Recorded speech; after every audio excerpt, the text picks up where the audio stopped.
There he is. The GOAT. Where's Pharrell? Hey, baby. Such an honor to be able to talk to you here today. Well, always, man. This is such an unfair interview because in preparation for this... Did you put these questions together? Yes, I did. Oh, okay. Did you like any of them? I'm still trying to figure out how to answer them. Well, you can take as much time as you want. Okay, man. But yeah, I was just wondering, like, I heard you say that every single generation you felt music changed. And how did you manage to stay relevant during those different generations? Were you paying attention to everything that was coming up, or did you just go with your instincts and what you felt? Both, but beboppers were onto everything, man. They didn't miss nothing, and I remember that one of the greatest gifts I ever got in my life was my first production was Duke, We Love You Madly, and we had everybody on that show. I produced my first television production, and he left me a picture after he died a year later, and he said, Quincy, may you be the one that decategorizes American music. And I've been faithful to that ever since. Wow. If you listen closely to Baby Be Mine, bo bo bo bo bo bo bo bo, do do do do do do do, it's Coltrane, man, isn't it? Giant steps, yes, sir. We were trying to sneak it onto the kids, you know. It's crazy. It's amazing. Giant steps on Baby Be Mine, Michael Jackson. Yeah, man. The greatest of all time. Q, you the greatest of all time. Yes, let's be clear. You are the GOAT. It's not even a question. Yes, the GOAT. Like it ain't close. It ain't no debate, no discussion. The greatest you of all are time. the greatest of all times. I can't even drive, man. But you can fly. Wow. That's true. And he also did Fly Me to the Moon. Man, come on, man. That's right. Yeah, we were the first music on the moon. I like that. I'll take it. Literally. So I when remember NASA, you told us that story. Huh?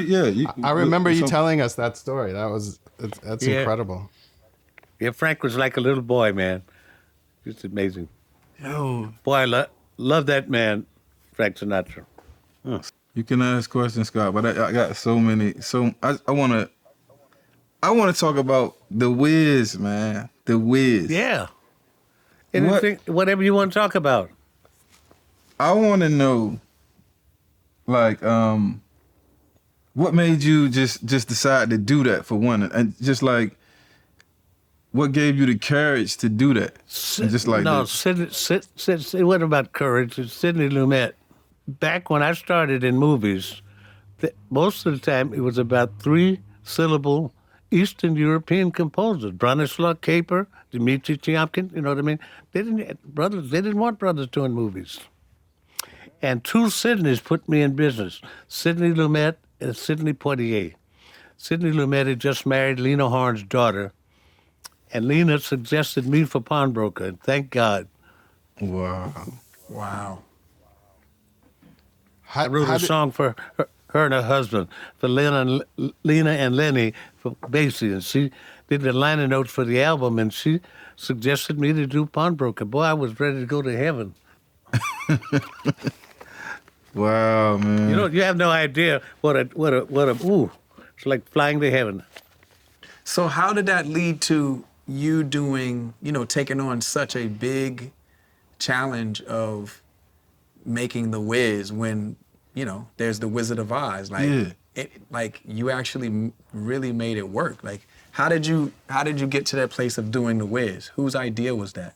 Sidney Lumet. And Lena Horne, the people that were in it, everything.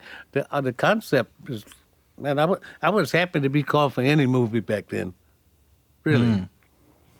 And as I say, the first one was a Swedish movie, A Boy in a Tree, with Arne Sukstad, Oscar-winning director in Sweden. And then I came back and I did Pawnbroker. That was it. It's crazy. Wow. It's amazing. The Wiz, man, The Wiz is such a great movie. Yeah, great was- director, man. That's what it's about. Yeah. Yeah, I mean, he's one of the best. 12 Angry Men. Give me a break, man. Oh yeah. Dog Day Another classic. Afternoon, Serpico. Everything. One of my favorite movies of his is actually one of his smaller movies. It was called Running on Empty with River Phoenix, and he plays Yes. piano. That movie, Did you see Anderson Tapes? I don't think I've seen that one yet. Sean Connery? No, but I'm gonna watch that tonight. I did that, yeah. Wow. Wow. Yeah. I got blessed, man. I'm surprised actually because of your skill as a producer and why you never directed movies. How come you never got involved in directing a movie? Well, that's a good question. There's a chair over there, right behind that picture. It's by Hal Ashby. Hal Ashby was trying to turn me. He was the editor on Heat of the Night. He won an Oscar for that. But he was trying to get me to be. He said producing music is the same as directing a film. And I heard him, and I got a bunch of tapes of him teaching me the elements that resemble each other in directors and film producers. You have to call a lot of shots, man. Number one, you have to choose the songs. Yeah. Yeah. The songs, that's the secret, man. The songs Yeah, are the secret. the songs on. It's the I most keep going back to the powerful lyrics. element. Most powerful element in directing is the songs. I can That's see my that. job. The songs do it all. Yeah, Harold and Maude and Being There were our Hal Ashby films. Are two of my favorite films of all time. Yeah, it's amazing. What do you think is more difficult, scoring a movie, like watching a scene and knowing what's the right music for the scene versus listening to an artist or working with an artist and figuring out what the right song is for that artist? It's all passion, man. It's passion and your experience and your left and right brain. That's emotion, that's science. And if you studied your science too, you know what you're doing. So most people don't know that you are like an amazing trumpet player. I played a lot of instruments. Sousaphone, tuba, B-flat baritone, E-flat alto, and French horn and trombone. I learned trombone because you could play in the marching band right behind the majorettes. Wow. Amazing, man. Wow. And you are like an amazing pianist as well. Okay. No, when I mentioned Herbie Hancock's name, that never comes up about being an amazing pianist. Herbie's the king, man. Herbie, yeah. Did you all do any albums together, you and Herbie?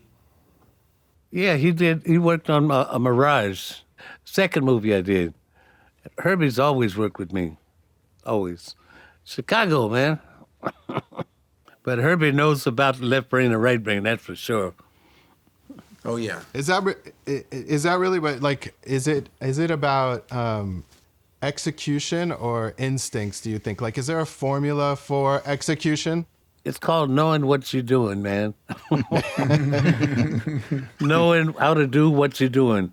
You know, it's interesting. Like, do you think technology in music could possibly eliminate physical instruments? No. Never? Nothing would eliminate anything. And we would like very instrumental in showing the public the first synthesizer and the first Fender bass. Leo Fender came to us in 1953 in Lionel Hampton's band, and he gave it to Monk Montgomery. That's Wes Montgomery's brother. And Robert Moog came with us when I was working at record plant next door to Stevie, and he had a group called Toto, believe it or not, that was a synthesizer group, and that's when Stevie started doing his first synthesizer records. Each one was a platinum Grammy album, every Wow. one. Amazing. Robert Moog. Wow. Yep. And he kept saying, "Why don't the brothers play my instrument?" I said, "Robert, you have one problem. You've created technology here that takes a sound and you can change it into a sine wave or whatever. I said, they don't play it because it doesn't bend. And if it doesn't bend, you can't get funky. Wow. And as soon as he put the pitch bender in there, Stevie did 4 albums. Wow. It's beautiful, beautiful, man. And so the technology is a friend, man. You have to look at it as a friend. Yeah. And I've used all the technology in the world, 808s, everything. Paul Beaver turned us on to all that. Paul Beaver was aware of all these things, and he's the one that even found a thing for Stevie, what was touch-sensitive synclavier on the beginning of Living in the City, which we were some of the first to use those instruments. Electric piano, Fender bass, synthesizer. The first part of Ironside, that's all synthesizer with Paul Beaver. It's exciting, man, because it takes you to another place, you know. And if it fits the situation, you're really in good shape. That kind of leads us into something, as I was watching your interviews, you always said there's only 12 notes. And you're actually writing a book about that. It's out. It's number 1 at Amazon. And what is it about? It's about telling about stuff that I wish I had known when I was little. You know, number 1, having humility always with your creativity. And because you get a number on a record doesn't make you better than anybody, you know. Mm-hmm. And humility and grace when you're success. When you get successful, get over it, man. Those attitudes don't work. I can't stand them. I really can't. I've been around it a lot. Can imagine. God. Yes. Yes. Divinity. Yes. He just told the whole world what it's all about. No matter how much success you have, no matter how high the mountain might be, no matter where you are, no matter the fact that it's only you standing on top of that mountain, it's still something and much greater above all of us, the divinity, God. Thanks. Yes, sir. That's right, man. Get over it. Get over yourself. Get under yourself. Yes, sir. Yes, sir. Now, I'm serious, man, because I was lucky enough to come up with, Clark Terry and Ellington and Basie and all these guys, man. They didn't have any of that crap. They were all humble. You had to be, right? During those times, you had to be. You had to be, yeah. Yeah, it was incredible. But I was glad I worked with all the jazz guys, Sonny Stitt, everybody, man. When Dizzy asked me at 22 years old to be a musical director of his band, which was picked by Adam Clayton Powell, to send us overseas to be like ambassadors, And Dizzy asked me to get the band together, write the national anthems, pick the musicians, and meet him in Rome in 3 months, because he was with Jazz and Philharmonic on the road. And when we got there, Dizzy was playing Sweet Lorraine because we had his wife with us, It was great. Priceless. Incredible memories, man. Priceless memories, man. If you could look back right now, like at each decade, do you think that there was a 10-year span where you worked harder than a different one? And what was the hardest working that you did in those different decades? And were the results greater from the harder you worked, or? Every one of them. Every one. Every one. You can't last 8 decades if you don't. That's right. You won't. You'll only be around for a couple. That's right. Do you got a favorite? Did it get easier, And though? I learned, I didn't have a mother, so I learned very early why God gave us 2 ears and 1 mouth. That means you're supposed to listen more than you talk. And if he wanted you to talk more, he'd have given us 2 mouths. That's right. And I know how to listen, man. And I can tell who knows what they're talking about. And when they do, you should shut up and listen. About everything. I used to watch the guys, the old dudes in the Hamps band, Bobby Plater, and the guys have been out there 30 years. And I was making $17 a night, so I had to watch what I spent the money on, with food or cleaners or whatever. But I wanted to have my stuff clean so I looked good the next night. These guys used to take their pants out and fold them, put them underneath the mattress. Then they take the coat and the wash and wear shirts and hang it up right in there in the shower and turn the hot water on, and the hot water would steam them. Then you take your handkerchief and wash it and put it on the mirror. And the next day it looks like it's been ironed, man. Wow. Wow. That's amazing. And we used to go to Father Divine's to eat, which is only 15 cents a meal. No, I listen to the guys who know what they're talking about, man, all the time. It's wild that you could get such a good musical education from, because there's no internet back then. Like, you had to put yourself in the right places where everybody loved music. So you guys, and nobody knew what was going on in other cities. Like, you just had to trust that what you guys were doing and working on was what it was. That's right. And also you had to do your homework too and realize that we wouldn't have had the reception to jazz that we had if it hadn't been for the French during slavery at Congo Square and in Europe, man, because that's why all of us moved over there. Everybody, Dexter Gordon, Bud Powell, everybody was in Paris when I went there. Miles, and it was amazing. But they loved jazz, and they paved the way for jazz all over the world. Really? And I'm sure of that. The French. Yep. I know that. Wow. Well, look at Sidney Bechet, Kid Ory. They got French names, and in the south of France, they got a huge statue of Sidney Bechet. It's unbelievable, man. So they appreciated the American art form. What I'm trying to say is you got to go to know. You know the first rapper came from? Where? Stockholm. What? Really? Evert Taube, Taube, and his son Finber Tiltaub.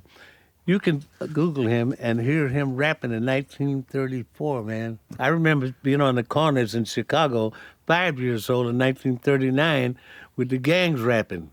Come on. But beboppers care about every kind of music, Mm-hmm. So, but this person from Stockholm, you saying this guy invented it first, and then how did the people? No, he was a curator of their folk music, like Agvamland de Scherna. It's no accident that Agvamland de Scherna means dear old Stockholm. It's not an accident that Stan Getz and Miles Davis recorded Dear Old Stockholm in the late 40s, man. Moody recorded in 1948, he recorded a jazz solo over I'm in the Mood for Love. There I go, there I go, there I go. Please. Wow. Beauty. I did the first arrangement for King Pleasure on that. But it's fantastic to take the jazz improvisation and put words to that. That's genius, All those things were so inspiring back then. And then at one time, we got a lot of trouble about that too because, it's like Michael's album Bad. Back then, bad and terrible meant fantastic. We'd use the opposites, Mm-hmm. in communicating. Speaking of the Michael Jackson, a friend and I, this producer from the UK, were having a conversation on Twitter one day, and we were talking about how PYT, I think, was the 6th single on Thriller. And we were like, how is it that is the 6th single? Like, that could be the first single that would sell millions of albums if it was the only song on the album. We had a lot of songs that could do that, man. The songs are the secret, I'm telling you. Mm-hmm. Yeah, but my question to you is, when you have an album like Thriller, how do you decide what goes first? Like, that's got to be as hard as making the songs. I know, but we went through 800 songs to get 9 to put in Thriller. That's a lot of work, man. That's a lot of. No. And when Rod first wrote Thriller, he called it Starlight Love. I said, I think we can better get a better title than that. And he came up with Thriller. Rod was a genius. Rod was a genius, man. He was. Yeah. I had the pleasure of meeting him. He's a genius. You did? Yeah, genius What- musician what- and lyricist. Where'd you meet him? London. And he lived near Frankfurt in Germany for a while. In Worms. That's where the Presbyterian religion started. That's why I call him Worms all the time.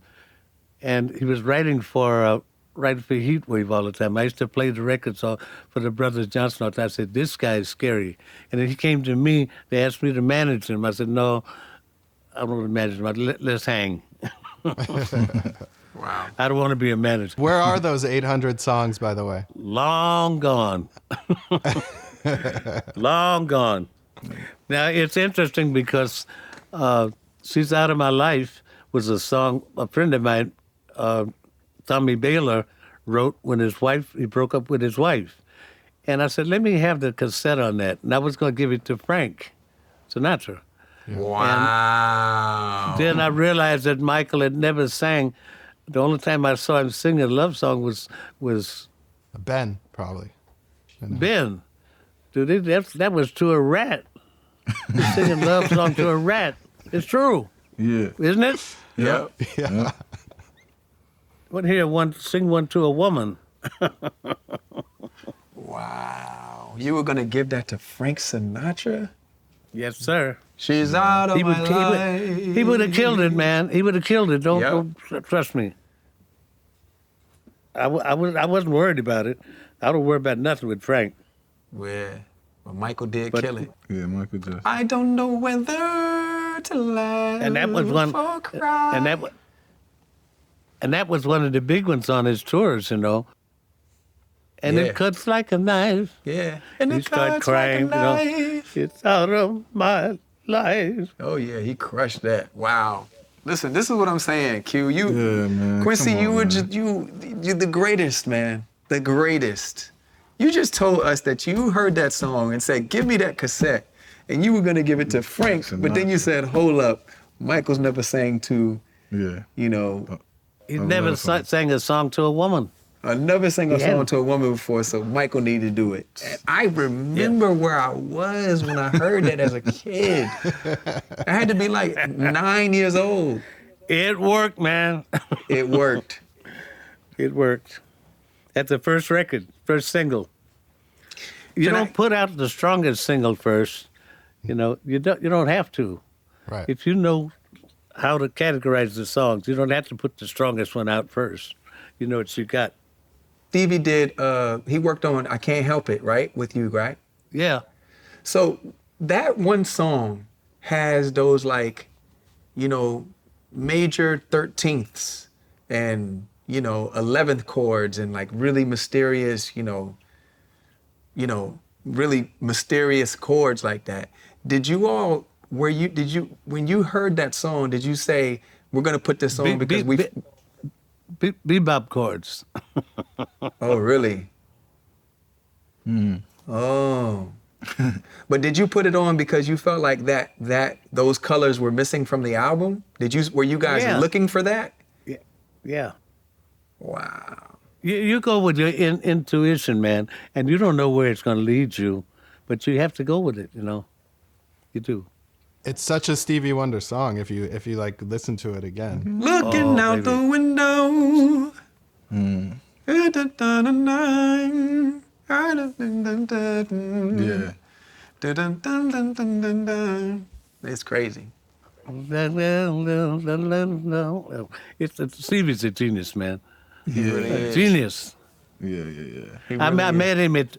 met him when he was 12 years old at the Apollo, and he had just written Fingertips.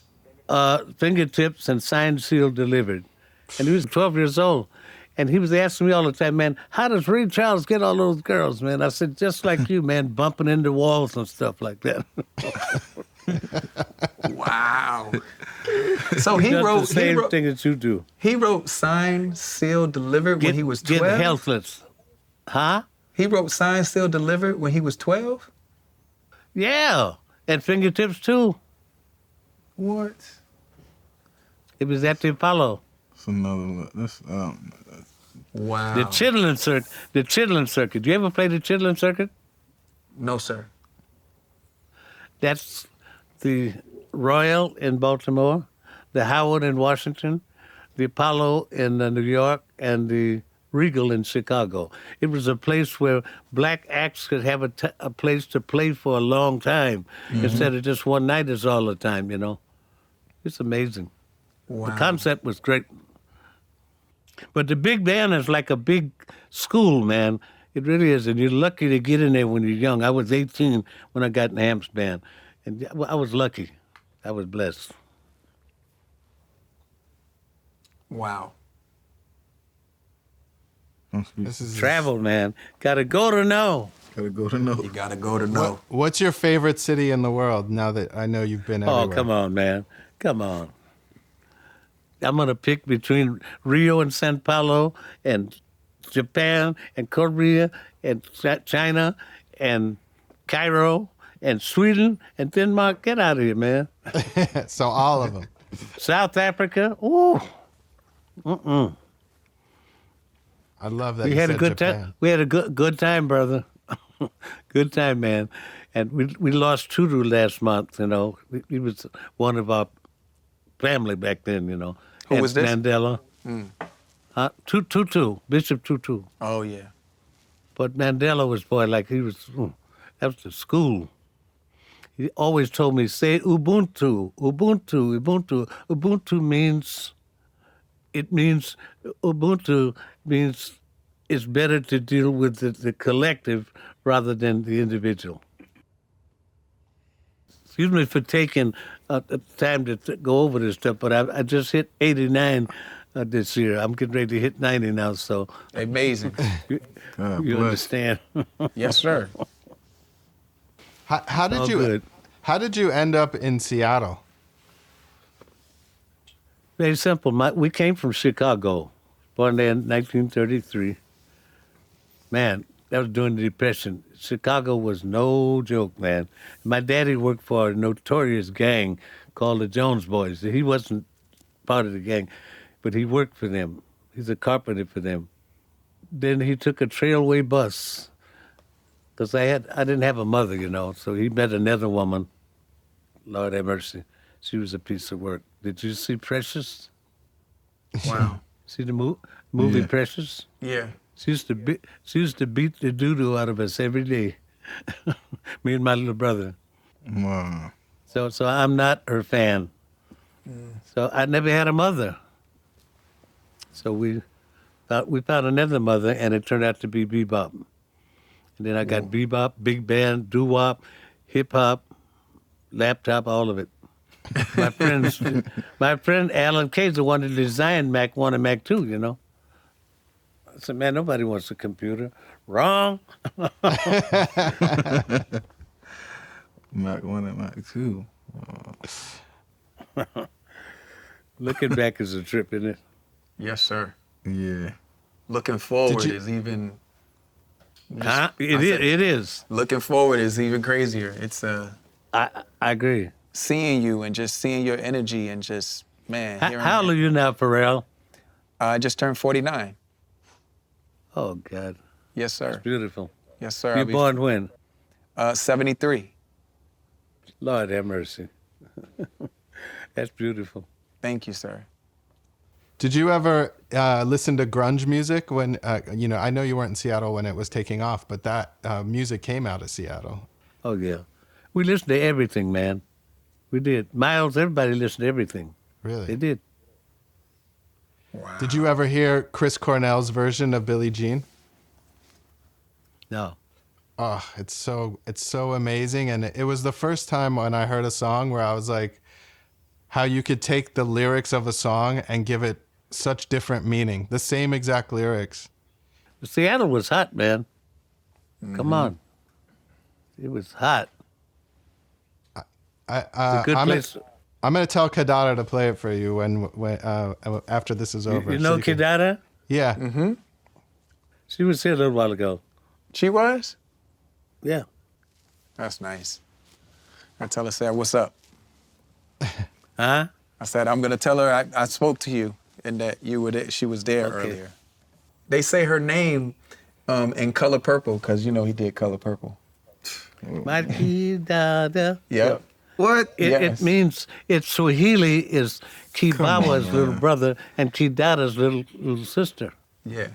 It means little sister. He did all of that, all that music in there too. He produced the film, and he also did the music in there. You got an Oscar for that. You got an Oscar for that music, right? In Color Purple, no? No, we couldn't get voted on because it was the first time a black film ever got nominated for Best Movie. The first time. And we had 11 nominations that it helped start Oprah and Whoopi. But the only one that they didn't put on there was Steven Spielberg because they were jealous of Steven. They were really jealous of him. I was on the board, the executive board back then. And, Steven didn't get nominated. He didn't get nominated. So Out of Africa won everything. That's okay.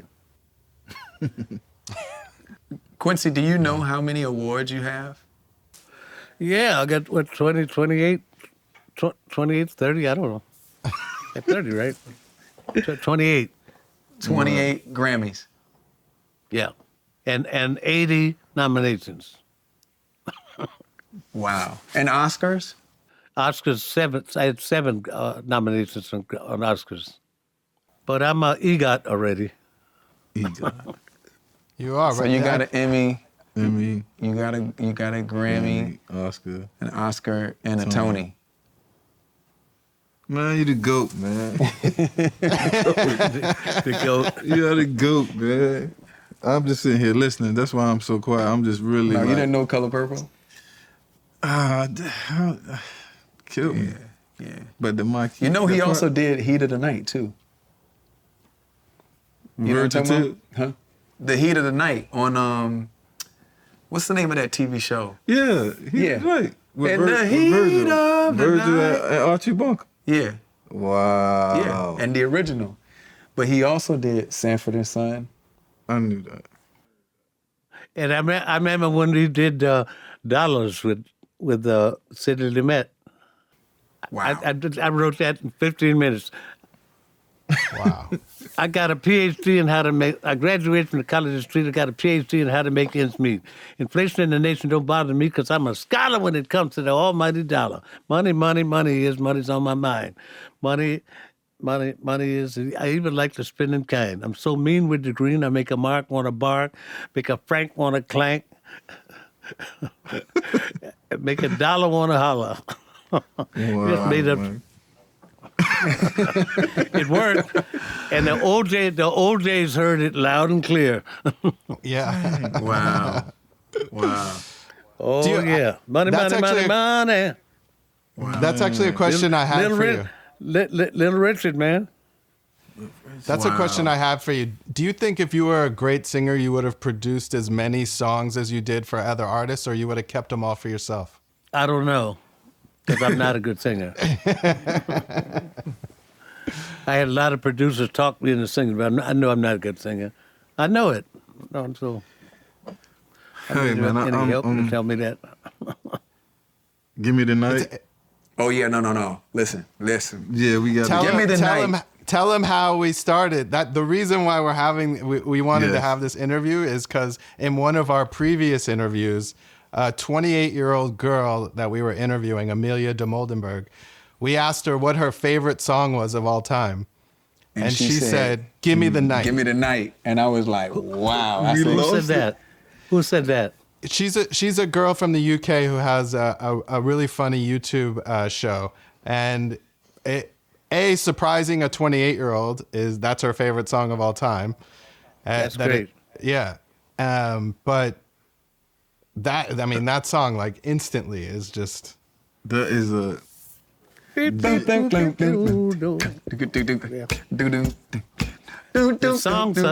The songs are where it's at, man. the songs are where is that? That's what he said. He said The what? songs, The song. that's what it's about. Yes, sir. More than the singer. That song is so hot. I'm thinking of it in my mind right Yeah, now. no, he killed it. And did Is George that write right, that? Pharrell? Yes, sir. Is that right, Yes. Pharrell? He's asking you. Yes, sir. That's absolutely right. Songs don't play, man. No, it starts with the song. I got a question for you. Did George write that? Hell no, Rod wrote it. Of Whoa. course. What, Give Me the Night? Rod Temperton wrote that. Oh, of course. Give me the In night. the night. Dun, dun, Do that part. dun, dun, dun, That's so dun, Rod. dun, dun, dun, dun, dun, dun, dun. Any Dun, era, dun, dun, anytime, dun, any dun, place. dun, dun, dun, dun, dun, dun, dun, dun, dun, dun. Oh, that right there. That part right there. That part right there. So come on out tonight and we'll get in love. That is a- Oh my God. And if you feel alright, look in your eyes. Oh my Man, God. that is- Pharrell. Yes, sir. You know what Rod did, man? When I was recording George, I had a song written by the guy that wrote the string arrangements, right? And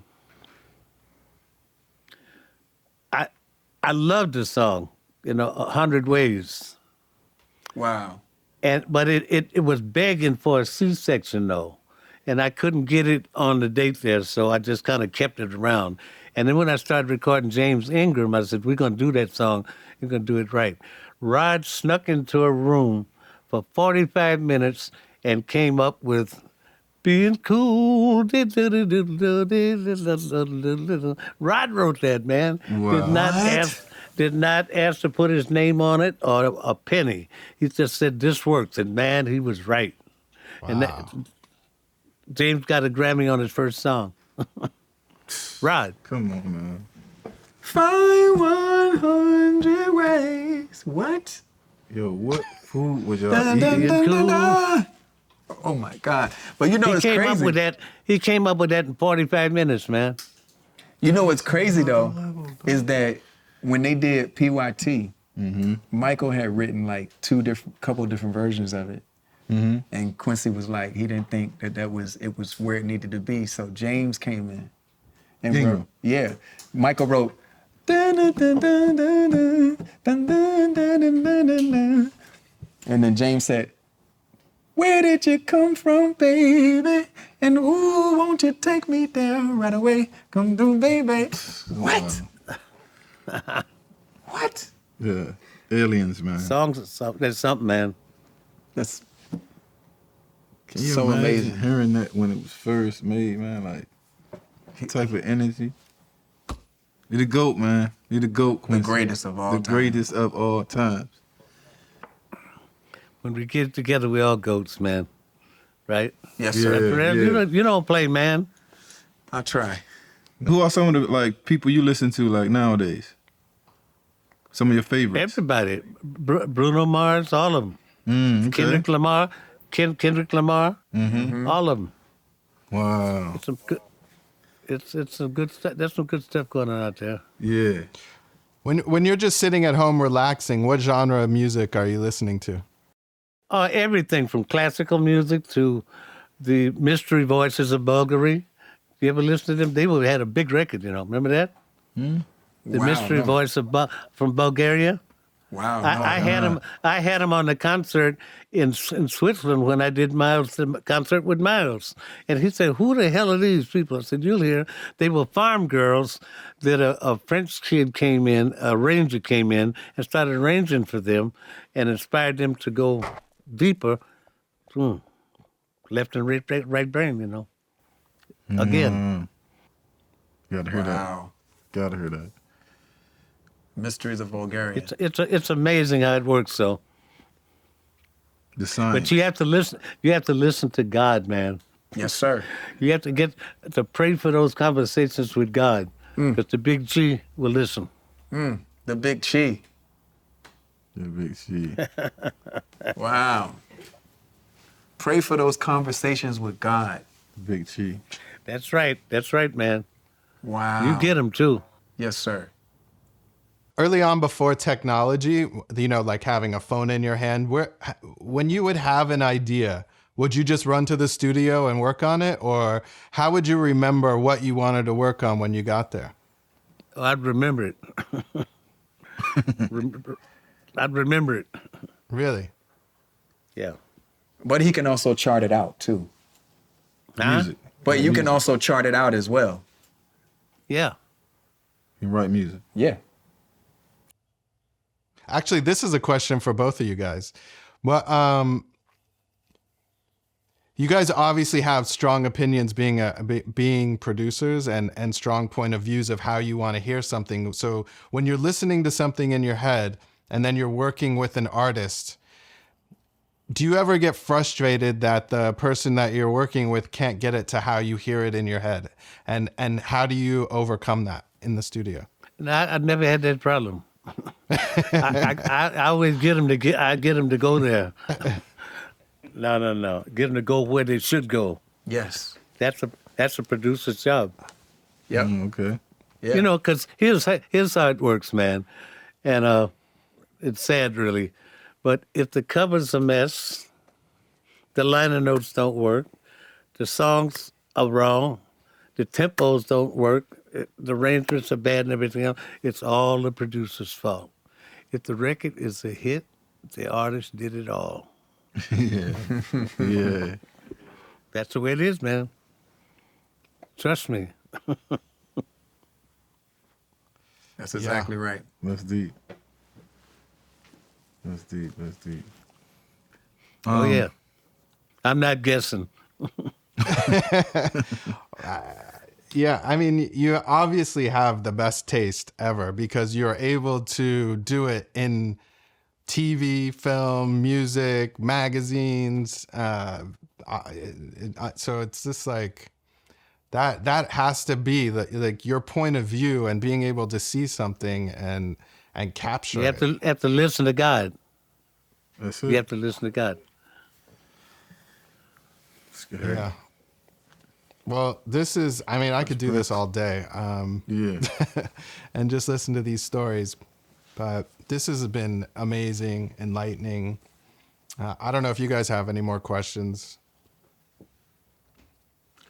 Man, I'm Yeah, I mean, Fresh Prince. can you know, before we close it out, can you tell them about the moment that, you know, they reached out from NASA to say that they wanted to include Fly Me on the Moon? They didn't ask me. Buzz Aldrin didn't ask me nothing. He just pulled it out of his back pocket when they got up there, the first guys on the moon, put out his back pocket and played it on the moon. Whoa. Wow. That's heavy, man. And Frank was like a little kid. He was so happy, man. Because that's heavy, man. The first music on the moon is some heavy. Yeah. I remember we had a dinner a long time ago. You probably won't remember this, with Pharrell. And you were telling us about how when he was in space, how it changed his perspective on life to see the moon in real life. It's heavy. But to have an astronaut's perspective on astronomy and all kinds of things is just fantastic because he's dealing with a different altitude, you know, and it's just so fantastic. And I feel so blessed that I could share that moment with him. We've learned a lot today, Quincy. Thank you so much, big brother. We love you and we thank you for everything. I love you too, man. Blessings. Go. Yes, sir. Wow. Yes, sir. It's all love. We love you, man. I love you back, man.